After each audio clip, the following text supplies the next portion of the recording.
as sa kemi përgjegjësi për familjet e Kosovës, për nënat, për prindrit, për familjet tonë, ne kemi përgjegjësi edhe për punëtorët e shtetit, për ata njerëz të përkushtuar që mbajnë funksionimin e përditshëm të Republikës, pavarësisht krizës politike, pavarësisht blokadave, pavarësisht mungesës së mbështetjes. Janë mësuesit tanë që edukojnë fëmijë, mjekët e infermierët që mbajnë gjallë shëndetësinë, policët e zjarfikësit që garantojnë sigurinë, ushtarët që mbrojnë vendin dhe administrata që mban shtetin në këmbë kur politika dështon.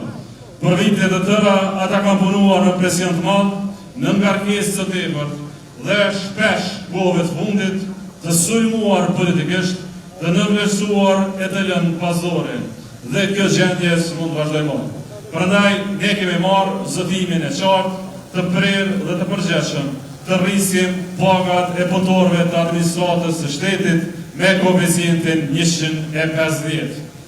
Koeficienti 150 për 80.000 të punësuar në shtet do të thotë zhvillim e mundësi për përballësim të çmimeve të larta të rritur në vazhdimsi për 5 vjet për 80.000 familje kosovare me.